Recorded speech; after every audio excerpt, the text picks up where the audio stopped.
নির্বাচন পরবর্তী সমস্যা তো হচ্ছে বিভিন্ন জায়গায়। এখানে বিএনপির জায়গা থেকে আমাদের গোটা জেলাতে আমাদের জায়গা থেকে কোনো ধরনের সহিংসতা নাই, কিন্তু আমি গোটা জেলায় আমি শিবগঞ্জ দেখলাম কালকে এরকম ঘটনা ঘটেছে।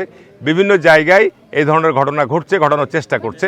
তবে এইটির মেসেজ যাবে যে ঘটনা দিয়ে যেহেতু প্রশাসন তৎপর আছে, যারা এই কাজ করবে তাদের বিরুদ্ধে শক্ত ব্যবস্থা নেওয়া হোক। এখানে অধিকাংশই জামাত এবং এখানে আওয়ামী লীগের কিছু লোকজনের ইন্ধন আছে। যে আমি গতকালকে সংবাদ পেয়েছিলাম যে এখানে আমাদের ইউনিয়ন বিএনপির সভাপতি নাসির মেম্বার, ওর বাড়িতে গতকালকে ওখানে একটা উত্তেজনা গোলমাল হচ্ছিল এবং সেখানে আমি তাৎক্ষণিকভাবে পুলিশ সুপার এবং আমার সদর থানার ভারপ্রাপ্ত কর্মকর্তাকে বিষয়টা জানাই। তারা তাৎক্ষণিকভাবে কিন্তু এখানে পুলিশ টিম পাঠিয়ে এখানে যেন কোনো উত্তেজনা গোলমাল না হয় সে ব্যাপারে তারা উদ্যোগ নিয়েছিল। আমাদের এখানকার সাবেক চেয়ারম্যান ওমর, এখানকার বর্তমান ইউনিয়ন পরিষদের মেম্বার নুরুল, এরাও এই এলাকা শান্ত রাখার জন্য চেষ্টা করেছিল এবং আজকে তাদের পরিকল্পনা ছিল সকালবেলায় এই ইউনিয়নে একটা ব্যাপক গোলযোগ এবং গোলমাল তৈরি করার, যে উদ্দেশ্য নিয়ে এখানে আমাদের এই ইউনিয়নের চেয়ারম্যান টিপু চেয়ারম্যান বর্তমান দেশের বাইরে সম্ভবত অবস্থান করছে, তার অর্থায়ন এখানে আমাদের বুলবুল সাবেক চেয়ারম্যান বুলবুল, তার ভাইরা এবং এখানকার আরও কাদির সহ আরও বেশ কিছু সন্ত্রাসী, তারা এই সমস্ত দুলাল আরও এটাকে ইনভেস্টিগেশন করলে এটা তথ্য পাওয়া যাবে। তারা এই ইউনিয়নে আমাদের এই নির্বাচনের পর বিএনপি নেতাকর্মীদের বাড়িতে হামলা ভাঙচুর অগ্নিসংযোগ করার জন্যে তারা সশস্ত্র প্রস্তুতি নিচ্ছিল এবং আল্লাহর রহমত আমি বলবো যে তারা নিজেরাই বোমা তৈরি করতে গিয়ে বিস্ফোরণে ইতিমধ্যে দুজন এখানে দেখলে ডেড বডি পড়ে আছে, হাসপাতালে গিয়েছে 3 জন, আরও বেশ কিছু আলোচক বাড়ি হতে সব পালিয়ে গেছে।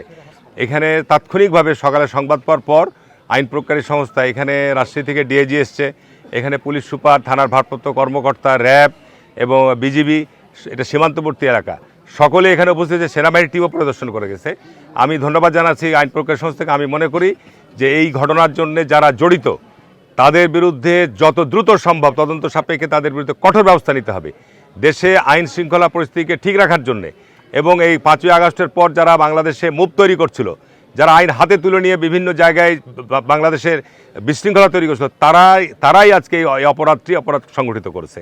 আমি অনুরোধ করব যে এখানে আইন প্রয়োগকারী সংস্থা এই ব্যাপারে আমি মনে করি যথেষ্ট তৎপর আছে এবং যত দ্রুত সম্ভব এই বাড়ির যারা মালিক, এই বাড়ির যারা আশ্রয় দিয়েছে তাদের কাছ থেকে তথ্য সংগ্রহ করলে কারাই ইন্ধনদাতা, কারাই অর্থ যোগানদাতা, সব কিছু তথ্য বেরিয়ে আসবে। আমরা চাই শান্তি, আমরা চাই সকল নাগরিক নিরাপত্তা। কোনো অবস্থাতেই যারা নিরাপত্তা বিঘ্নিত করবে আমি আইন প্রয়োগকারী সংস্থাকে আহ্বান জানাবো যে আজকে দীর্ঘ 15-16 বছর পর দেশে একটা অবাধ সুষ্ঠু নিরপেক্ষ নির্বাচনের মধ্যে সরকার প্রতিষ্ঠিত হয়েছে। যারাই দেশের আইন শৃঙ্খলা পরিস্থিতি অবনতি করবে, যেই দলেরই হোক না কেন, তাদের বিরুদ্ধে যেই হোক না কেন, তাদের বিরুদ্ধে যেন কঠোর ব্যবস্থা গ্রহণ করা হয়, না হলে দেশে জনগণ নিরাপদ থাকবে না, আতঙ্ক বিরাজ করবে। এইটির ব্যাপারে আমি মনে করি যে বর্তমান চাঁপাইনবাবগঞ্জে মাঠ পর্যায়ে যে প্রশাসন রয়েছে তারা এই ব্যাপারে যথেষ্ট তৎপর। আমি তাদেরকে আন্তরিকভাবে ধন্যবাদ জানাচ্ছি। কারণ অন্য কিছু না, নির্বাচনে যারা ধানের শীষের পক্ষে কাজ করেছে তাদেরকে আক্রমণ করার জন্য, তাদের বাড়িঘরকে আক্রমণ করার জন্য তারা এই প্রস্তুতিটা নিচ্ছিল প্রতিহিংসামূলক হিসাবে, অন্য কিচ্ছু না। এটি একটি প্রধানতম কারণ। নির্বাচন পরবর্তী সমস্যা তো হচ্ছে বিভিন্ন জায়গায়। এখানে বিএনপির জায়গা থেকে আমাদের গোটা জেলাতে আমাদের জায়গা থেকে কোনো ধরনের সহিংসতা নাই, কিন্তু আমি গোটা জেলায় আমি শিবগঞ্জ দেখলাম কালকে এরকম ঘটনা ঘটেছে। বিভিন্ন জায়গায় এই ধরনের ঘটনা ঘটছে, ঘটানোর চেষ্টা করছে।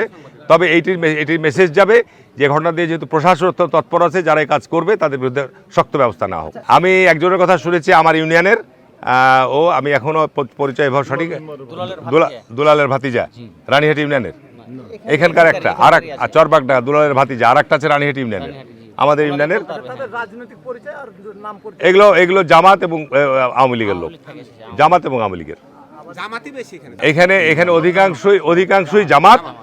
অধিকাংশই জামাত এবং এখানে আওয়ামী লীগের কিছু লোকজনের ইন্ধন আছে।